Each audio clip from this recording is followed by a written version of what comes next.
I did want to bring this up. Let's talk about emotional intelligence. Is it a weakness for a male leader to show emotion, or is it crucial strength in today's complex world? I think that it has to be a balance.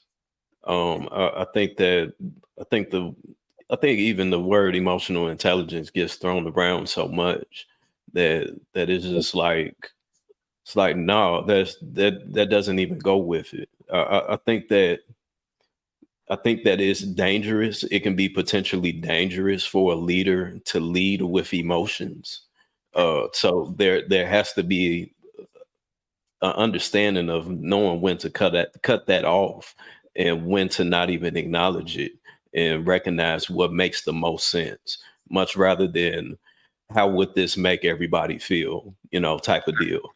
Are we here to get the job done, or do I want to make you feel good, to pacify you, as this cut bleeds out? So I think that that's extremely dangerous. I think that that's in my opinion something that really became prominent during the feminist movement because it was a word that would appease to them. But I think that it's important to have a balance of it, but also understand when not to even consider it. It, mhm. It's very it's a good thing to have emotional intelligence. To like be able to read, like when you have good friends, you can read their face. Like I could read my girlfriend's face and know what's going on with her. And men probably have it because they can read our face. They know what's up. They know when we're off. But to be crying in front of your spouse or mate, like please don't do that. Like try not to. Yes, when y'all get really close and every once in a while, but if you're crying all the time, every time you see her, and I don't care if it's a rough patch, like she can't handle all that and she needs you to be strong and stoic. So I mean, to a point, yes, emotional intelligence is important, but nobody needs a man to be a girl.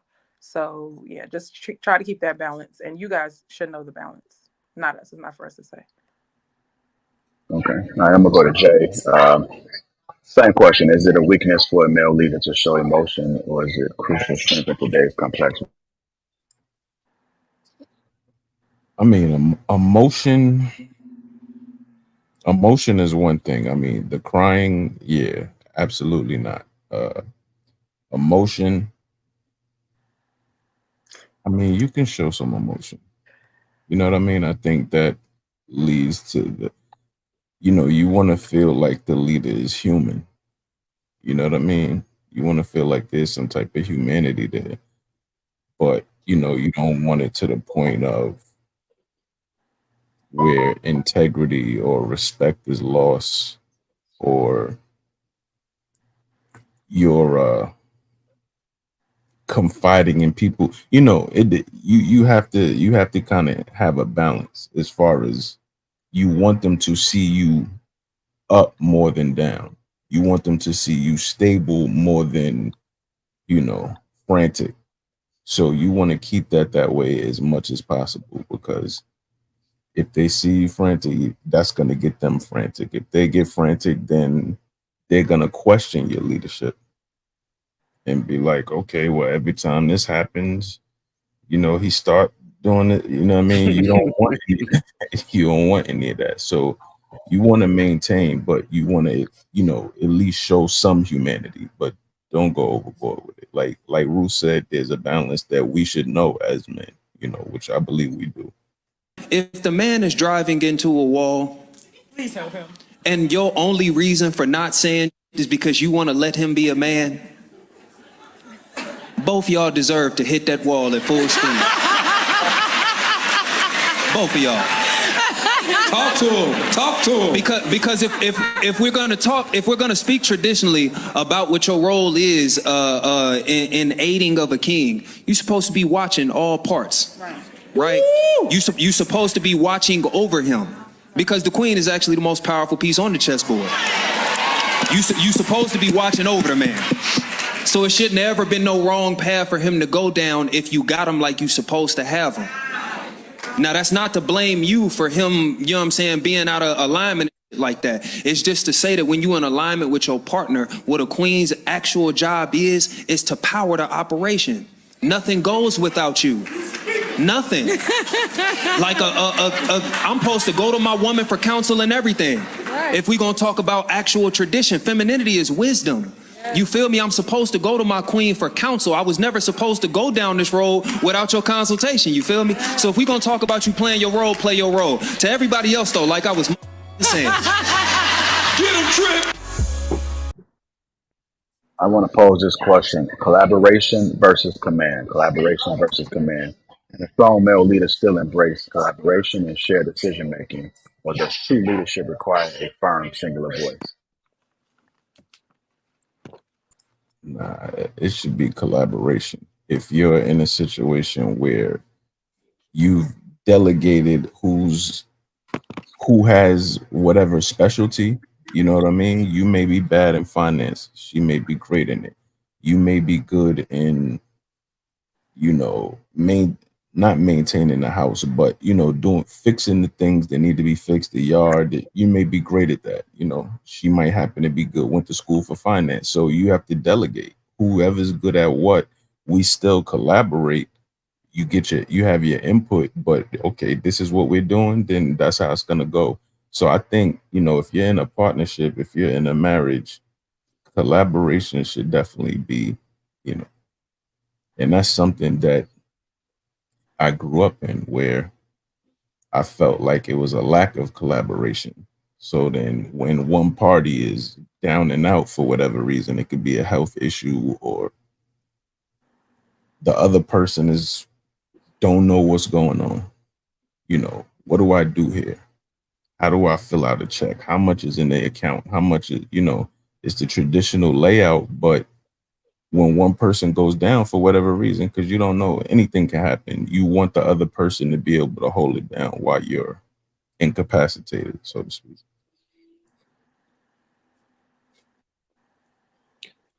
Anybody else want to add to that? I think he was saying a lot on the woman's side. It was just a lot, like, a woman is this, a woman is that, and it's like he was kind of pandering.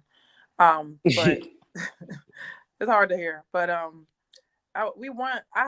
think that even if a man is not like, because I think that you're a leader, right? But when you meet a new woman, you got to also learn how to lead her. And if she is strong in certain areas, you got to learn how to lead her in other, you know, areas. So you might want to, if somebody is talking to me about what I do every day, it's going to be in 5 minutes before I realize you don't know what you're talking. Maybe one, right? Before I know you don't really know what you're talking. Like, I'm talking to lawyers and they try to tell me about real estate. I knew real quick where I stood with them, and I knew how I was going to maneuver and navigate. They knew their where, I knew mine, but they were mine. So if you come in and act like you know about what she's expertise about, you're not operating in goodwill with her, because it's like, dang, this is my area and you don't trust me for that. If she's good at decorating and you want to come say these are the things we always have to deal with in relationships sometimes. When you want to be the know-it-all, but you don't really know nothing, that is annoying. That's why women be like, you know what, I can't submit. I don't do this and that. You want to tell me how the stripe's supposed to go on the wall? Like, leave it alone. Let me do something.